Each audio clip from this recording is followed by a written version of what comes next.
Hello दोस्तों, आप लोग कैसे हैं। हमारी आज की कहानी का नाम है अनुभव। सुमन जी के घर खुशी का माहौल है, हो भी क्यों ना।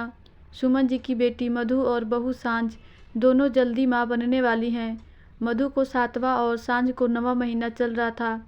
सुमन जी की बेटी मधु लाड में पली है, जब जो चाहिए हाजिर। बचपन से लेकर आज तक हर ख्वाहिश पूरी की है। सुमन जी के बेटे विभोर के लिए भी बहन से बढ़कर कुछ नहीं। सुमन जी को भी भाई बहन का ये प्यार बहुत पसंद है। जब सांझ शादी करके इस घर में आई, उसी दिन समझ गई कि मधु इस घर के लिए क्या है। उसे इस बात से कुछ खास समस्या नहीं थी, लेकिन कभी कभार ऐसा हो जाता था कि वह अपनी बात नहीं कह पाती। उसे डर था कि वह कुछ मधु के खिलाफ बोले तो घर में बवाल हो जाएगा। शादी के बाद जब पहली बार विभोर उसके लिए अंगूठी लेकर आया था, जन्मदिन पर कैसे मधु दी को पसंद आने पर विभोर ने उसके हाथ से अंगूठी लेकर मधु को दे दी थी और सांझ कुछ कह भी नहीं पाई।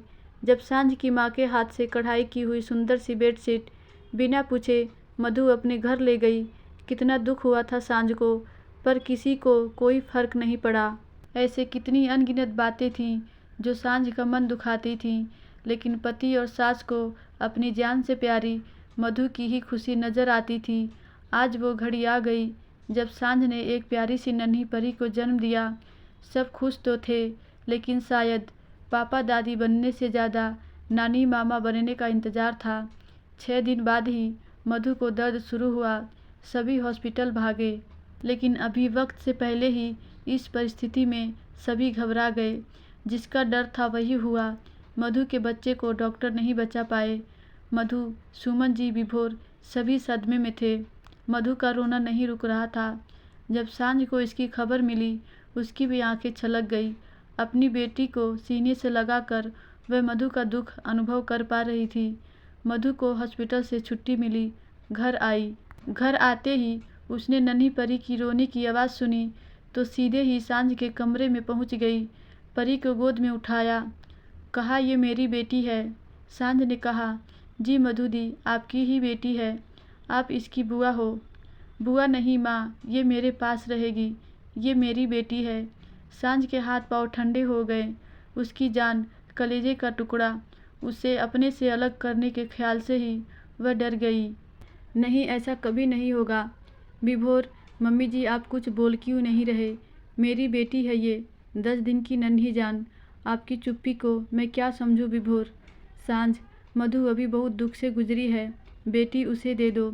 ऐसा समझो जैसे मधु की जगह हमारी मरी हुई। चुप हो जाओ विभोर, तुम लायक ही नहीं हो, ना अच्छा पति ना अच्छा बाप कहलाने की। मैं मानती हूँ मधु दी को बहुत दुख हुआ है। भगवान किसी माँ को ये दुख ना दे, लेकिन एक का दुख मिटाने के लिए मुझे आप लोग दुख में क्यों धकेलना चाह रहे हो। ये मेरी जान है, कोई अंगूठी या घर का सामान नहीं। जो दीदी को पसंद आ गया तो इन्हें दे दूँ। मधु, तुम ज़्यादा ही बोल रही हो। मेरी बेटी का दुख तुम्हें दिखता ही नहीं। मम्मी जी, जैसे आपको आपकी बेटी प्यारी है, ठीक वैसे ही मुझे मेरी बेटी प्यारी है। और आज के बाद किसी ने मुझसे मेरी बेटी को अलग करने की सोची भी तो मैं पुलिस में चली जाऊंगी। और जब तक दीदी यहाँ है, मैं अपने मायके जा रही हूँ। मुझे यहाँ अपनी बेटी के लिए सही माहौल नहीं दिखता।